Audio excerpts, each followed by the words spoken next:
Amém. Cumprimento a todos com a paz do Senhor Jesus. Vamos então para mais um vídeo aqui no canal.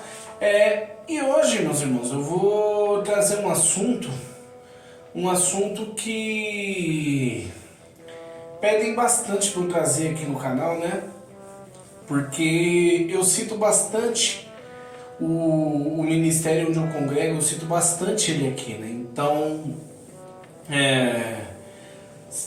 ficam pedindo para eu contar como foi que a Resgatando Vidas chegou na minha vida, né? Como foi que a Resgatando Vidas apareceu na minha vida, né? Inclusive, talvez, se vocês quiserem, eu posso até gravar um vídeo lá.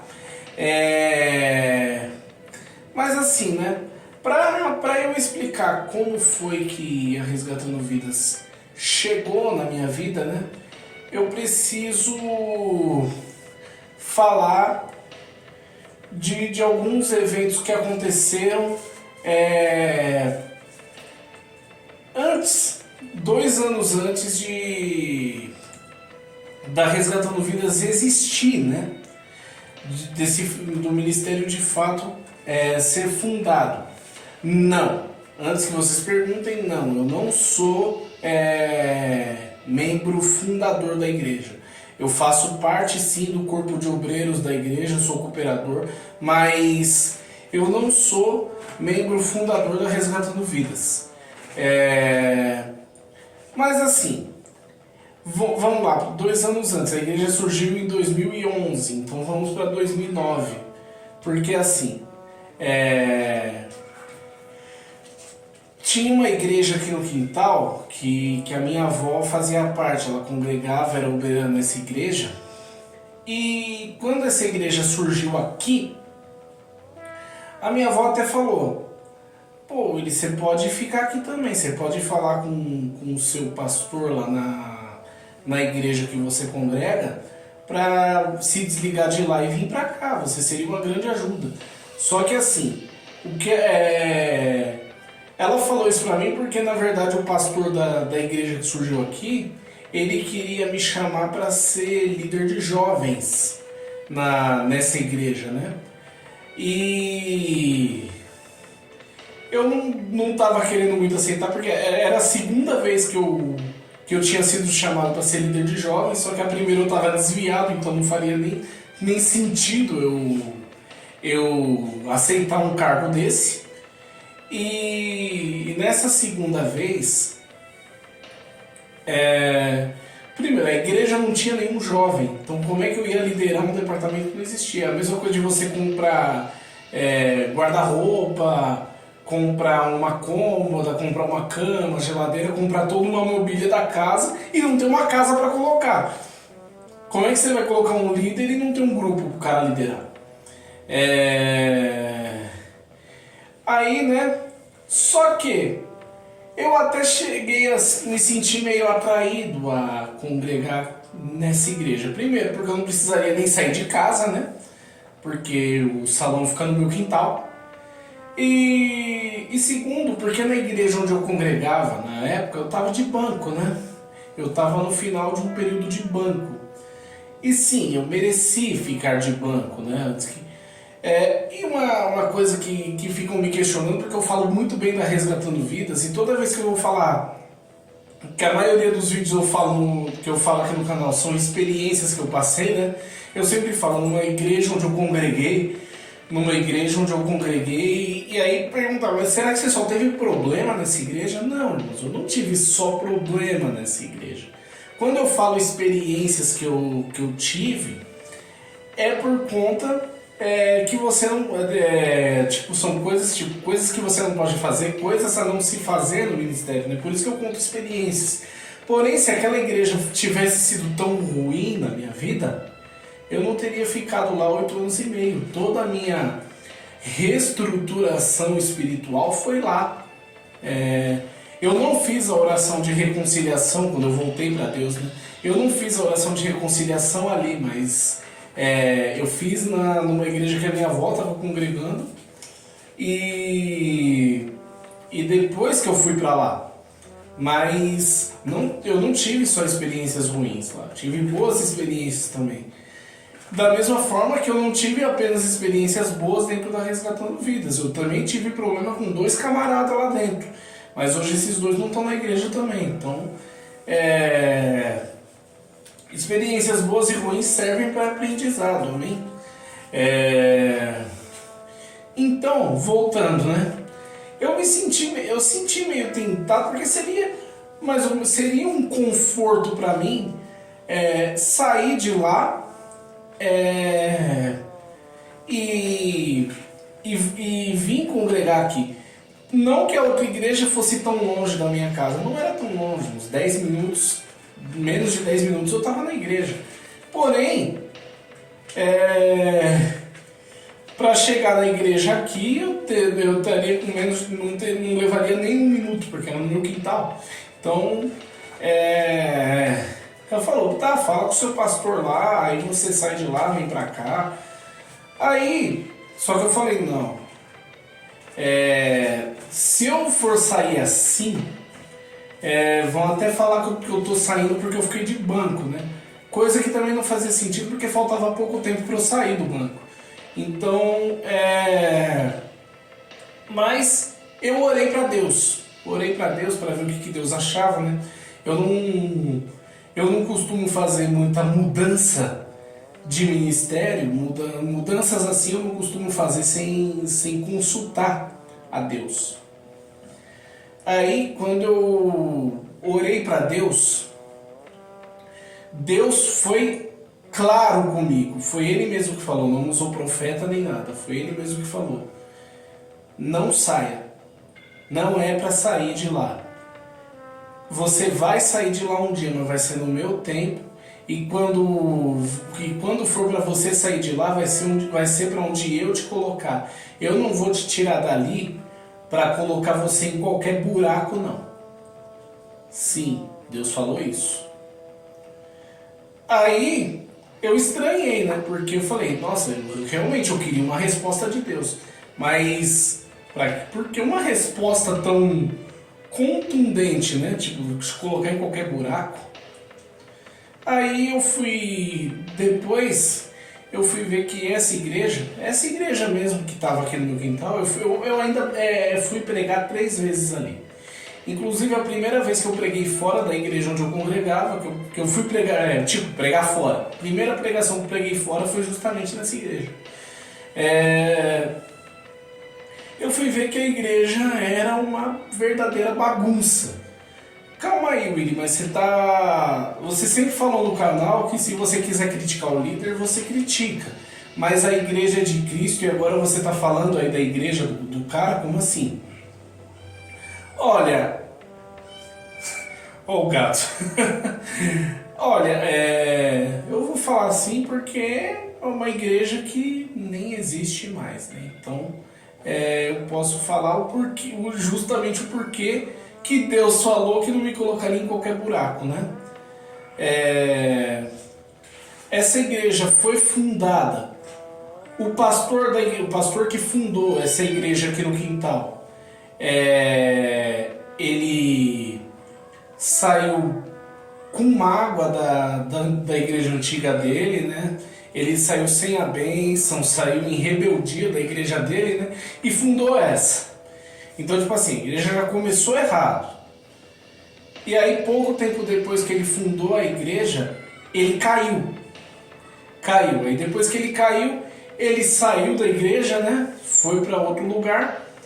Aí a igreja ficou sem pastor um tempo, aí outros 2 pastores vieram e assumiram a igreja. Um deles era muito inteligente, porém ele era um tremendo de um ditador. E o segundo era um semi-analfabeto. Aí a igreja ficou na mão do inteligente, né? Só que aí ele era ditador, ele queria as coisas exatamente, que as coisas funcionassem tudo do jeito dele. Aí os obreiros não concordaram com alguma coisa que ele falou, não sei direito o que aconteceu.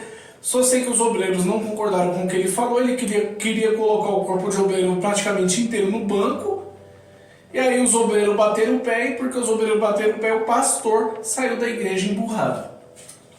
Aí a igreja ficou na mão do que era semi-analfabeto. Aí eu até falei, bom, o cara é semi-analfabeto, porém se ele der lugar para o Espírito Santo, aí o Espírito Santo capacita, porque Deus não escolhe os capacitados, mas capacita os escolhidos, né? Ele dando lugar para o Espírito Santo, o Espírito Santo vai usar ele de tal forma que ninguém vai perceber que ele é semi-analfabeto. Que foi a rádio? Desculpa, gente. Então, ele assumiu a igreja. Eu falei se ele desse lugar para o Espírito Santo, o Espírito Santo usaria de tal forma que ninguém perceberia que ele era semi-analfabeto. Pena que ele não deu lugar, né? Aí, pouco tempo depois, essa igreja fechou por falta de pagamento do aluguel do salão. Então, foi por isso que aí eu entendi o que Deus estava falando, porque não ia me deixar em qualquer buraco, né? Porque olha onde eu estava, onde eu fiquei tentado a me enfiar. Tá, Willy, mas tinha gente que sentia a presença de Deus ali. Irmão, você não precisa estar na igreja, numa igreja 100% correta. 100% correta não, porque 100% correta não existe. Mas você não precisa estar dentro de uma igreja tão certinha para sentir a presença de Deus. Até porque para você sentir a presença de Deus, você tem que dar o lugar para Ele. Você tem que dar lugar para Ele. Uma vez, quando eu estava desviado, eu estava saindo da escola. Pera aí, gente. Ó, esse aqui é o Arrad, tá? Tá, agora toda vez que eu tô gravando, ele ele fica aqui no meu pé, ele quer colo, fica miando, fica gritando aqui no meio do vídeo. Esse aqui é meu filhinho de 4 patas. Então, eu tava desviado, né, uma vez, e tava saindo da escola, aí do nada veio um louvor na minha cabeça. Veio um louvor na minha mente e eu comecei a cantar. Dá-me um coração igual ao teu, meu mestre. Dá-me um coração igual ao teu.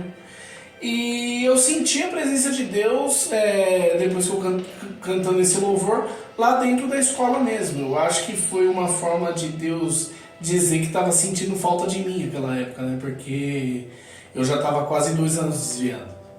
Então, você não precisa estar... não é a igreja 100% certa, uma igreja correta, uma igreja genuína que vai fazer você sentir a presença de Deus. É você que tem que dar um lugar para isso acontecer. Então, a igreja fechou. Aí, chegou no outro ano, a gente foi fazer um retiro, ainda naquela igreja que eu estava congregando. A gente fez um retiro, aí muita panelinha acontecendo, inclusive eu falei aqui num vídeo do líder que se sentia culpado por eu ser celibatário, né? Então, era na liderança desse cidadão aí, que ele acabou apoiando as panelinhas, né? Teve uma confusão na volta do retiro, onde eu falei umas verdades para um pessoal ali. Só que aí, por conta disso, eu comecei a ser excluído, meio que excluído das coisas, né? Aí, obviamente, eu fiquei muito chateado, muito triste, né? E tem muita gente, isso é muito comum com o homem, tá? Isso é muito comum em homem. Que o homem, quando vai falar que quer se achar o bonzão, quer se achar o bambambam, principalmente quando vai falar de mulher, né? Ele fala, ele fez metade, isso quando não fez menos do que a metade, né? Só que aí, para dar de bonzão, fala para todo mundo que fez o dobro. Já eu sou o contrário. quando eu tô irritado, quando eu tô incomodado com alguma coisa, quando eu falo que eu vou fazer algo, pelo menos a metade do caminho eu já percorri. Então, né, eu falei assim, numa reunião de varões, porque como eu tava meio que excluído da mocidade, meio que excluído dos jovens, né, o líder de varões me chamou para participar do grupo dele. Aí eu falei no grupo de varões, numa reunião do grupo de varões, que eu estava saindo da igreja, né, que eu estava voltando para o meu ministério antigo, que eu ia voltar para o meu ministério antigo, aliás, né. Só que o que ele não sabia é que quando eu falei para ele que eu ia voltar para o meu ministério antigo, eu já tinha conversado com o pastor e tudo. Do meu ministério antigo, porque eu tinha ele no Orkut, conversei com ele, sim, faz tempo. Aí, só que olha o que o pastor falou, ele foi guiado por Deus, ele falou assim, olha, vai ser muito bom, seria muito bom ter você no nosso ministério. Só que acontece uma coisa, acontece uma situação que é a seguinte, o nosso culto de domingo ele começa 6h30 e a gente sabe que você mora muito longe, então você vê, a condução de domingo é meio complicada, você tem que sair daí umas 4 horas se não quiser chegar atrasado no culto. E aí o culto começa às 6h30, vai terminar lá por umas 8h30. Aí os irmãos vão querer conversar alguma coisa, tratar alguma coisa de departamento. Você vai sair daqui umas 15 para as 9 horas. Aí vai pegar o ônibus demorado, vai voltar para cá, vai chegar na sua casa mais de 11 horas da noite, cara.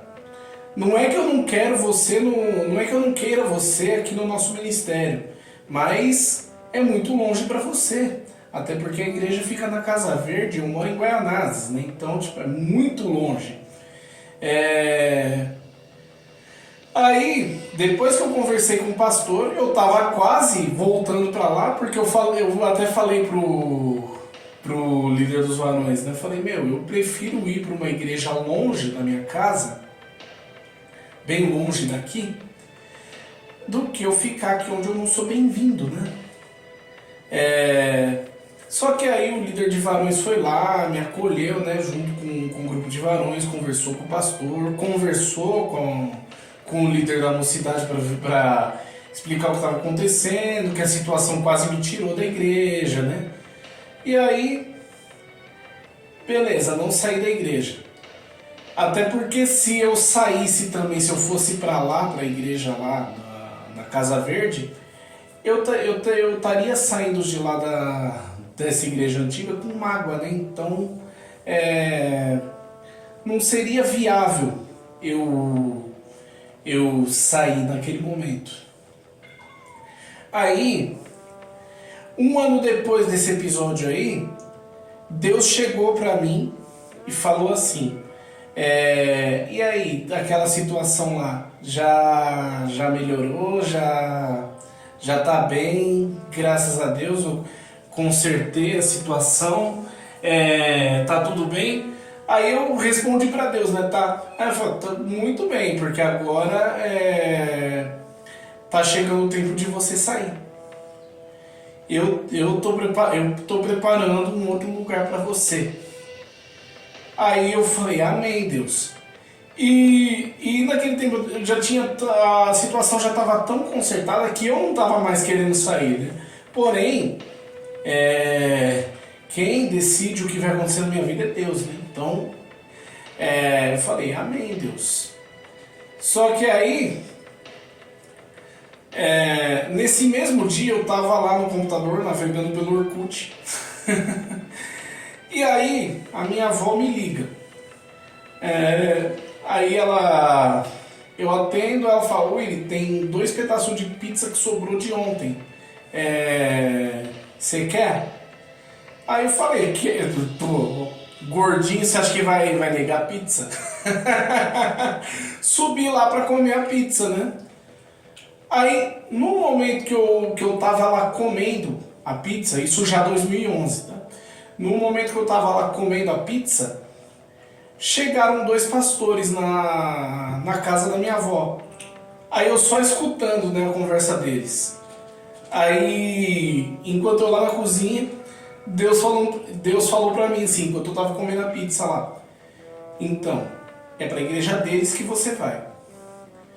Aí eu falei, então, vixe, eu preciso terminar de comer logo porque eu preciso conhecer quem são os meus futuros pastores, né? Aí, né, eu acelerei para comer a pizza para conhecer os dois pastores. Era o pastor Célio e o pastor Ezequias, que são os pastores da Resgatando Vidas. E a gente conversou e tal. Só que na minha cabeça, o que acontecia? Se Deus falou que estava chegando o tempo de eu sair da igreja onde eu estava para ir para Resgatando Vidas, eu já imaginava que no domingo, quando eu fosse lá para a igreja onde eu estava, era só para pedir a bênção e mudar de ministério. Aí Deus falou, não, é no meu tempo, é no meu tempo. Aí a gente conversou, eu conversei com os pastores lá, né? E inclusive ele até me chamou para pregar no culto no sábado, né? Eles ainda estavam na garagem do pastor. E acabou que não deu para eu pregar naquele sábado, né? Porque um amigo meu fez o noivado dele no mesmo dia. Mas assim, Deus falou, no meu tempo, no meu tempo. Eu amei, Deus. Quando for a tua vontade de eu sair daqui para ir para lá, eu vou, né? Aí, pouco tempo depois, Deus mostrou a data que eu ia sair, a data certinha do último culto que eu ia naquele ministério como membro, para depois ir me membrar a Resgatando Vidas. Só que no final daquele ano aconteceu o seguinte: o meu pastor na época, ele me chamou na sala dele, e naquele tempo também não estava mais de banco, né? E deu a liderança da escola bíblica para mim. Aí quando ele fez essa proposta, falou assim, eu falei assim para Deus, Deus, e agora? Eu aceito, não aceito? Deus falou, aceita, é no meu tempo que você vai sair. Aí eu liderei a escola bíblica lá, e o retorno que eu tive disso é que os irmãos falaram, essa foi a melhor escola bíblica que teve aqui em anos. Porque eu não deixava faltar, né? Tinha muito buraco na escola bíblica na época, e eu não deixava. A primeira coisa que eu fiz foi acabar com os buracos. Então, eu não deixava sem aula. Aí, só que aconteceu o seguinte, depois que acabou o ano, que eu fiz o evento de encerramento da escola bíblica, chegou o ano de 2013, né, que foi o ano que eu mudei de ministério. Só que na Assembleia Geral, que foi no começo do ano,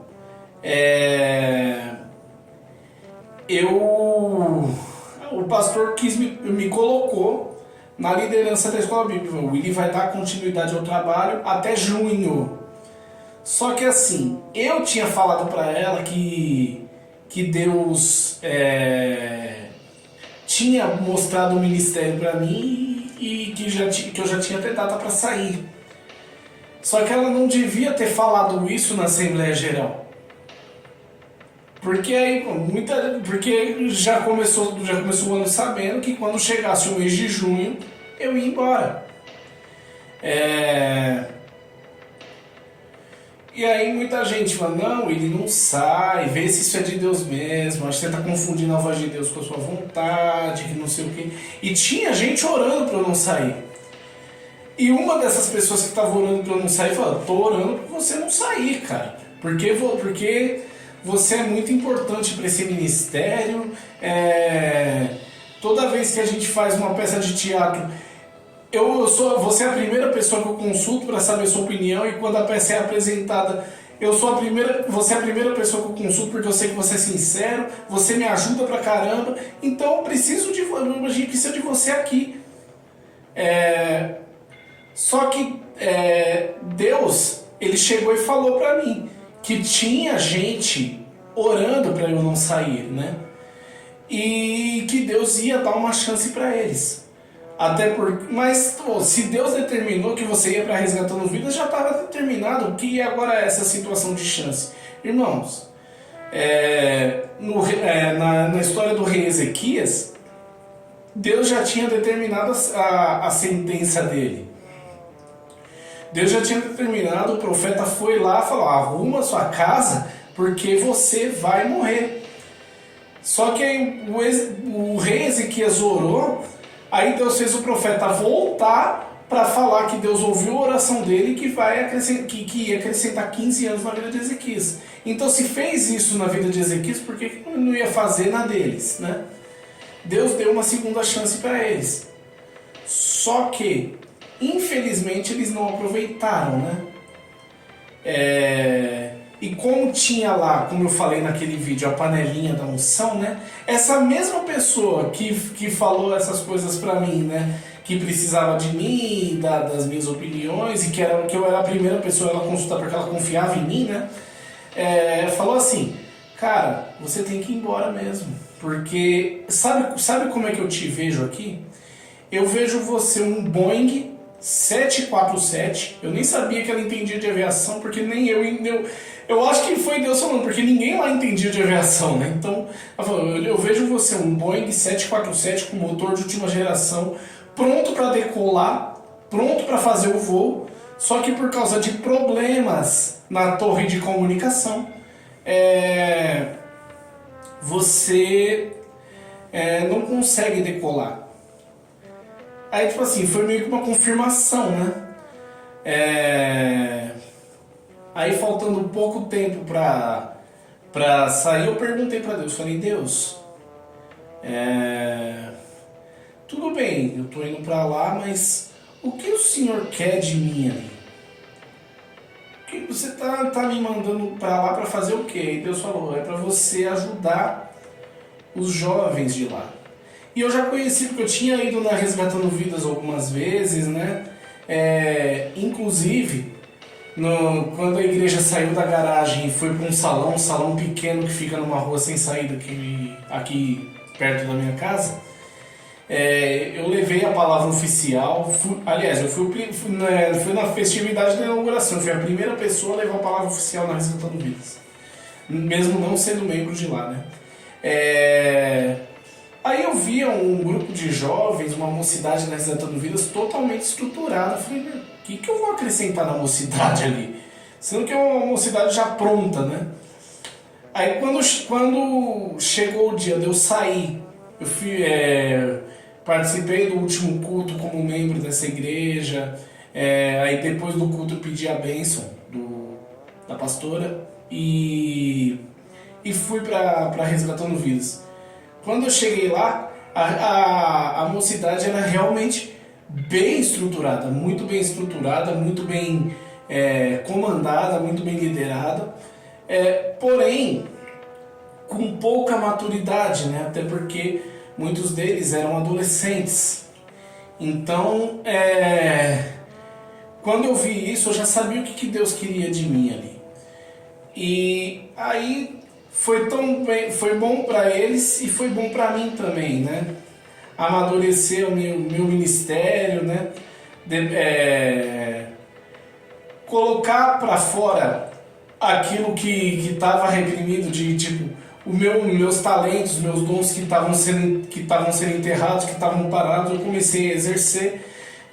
A Resgatando Vidas tem essa importância na minha vida, né? Como eu sempre falo, cada lugar nos marca de alguma forma, né? Essa igreja que eu ia, que eu quase me voltei para lá, foi a igreja onde eu comecei onde eu tive muitas experiências com Deus. Eu amo bastante aquele ministério. Aí depois que eu saí de lá, eu desviei, né, por ter ficado sem igreja. Mas aí eu fui para essa igreja que eu estava congregando antes da Resgatando Vidas, onde por mais que tivesse a panelinha da unção, por mais que eu não fosse nada lá até ser líder de escola bíblica, foi a igreja onde teve toda a minha reestruturação espiritual e a Resgatando Vidas é onde eu comecei a trabalhar, onde eu comecei a desenvolver o meu ministério, amém? E foi assim, irmãos, que surgiu a Resgatando Vidas na minha vida, amém? Eu fiz esse vídeo porque vocês pediram, né? Porque eu falo demais da Resgatando Vidas aqui no canal. Então, né, a gente vai... falei aqui, respondi como foi que esse ministério surgiu. Tudo bem que o gatinho veio atrapalhar um pouco, né? Mas ele é meu xodó, meu filhinho, meu bebê de 4 patas que eu adotei há pouco tempo. Então, quero que vocês se sintam familiarizados com ele também, amém? Fiz com a intenção de ajudar. Deus abençoe a todos. Se inscreve no canal, compartilha o vídeo, deixa seu like. E se é para eu deixar uma mensagem para vocês nesse vídeo, ouçam, se atentem à voz de Deus, irmãos. Às vezes situações acontecem, as tribulações são bênçãos disfarçadas, amém? Às vezes se um povo exclui você, é porque Deus tem um povo melhor. Deus tem pessoas melhores. Se Deus tira pessoas da sua vida, é porque Ele coloca pessoas melhores para você, amém? Deus abençoe a todos, fiquem na paz do Senhor Jesus, se inscreve no canal, compartilha o vídeo, deixa seu like e deixa aqui também nos comentários sugestões de assuntos que vocês gostariam de assistir, amém? Até o próximo vídeo, Deus abençoe a todos.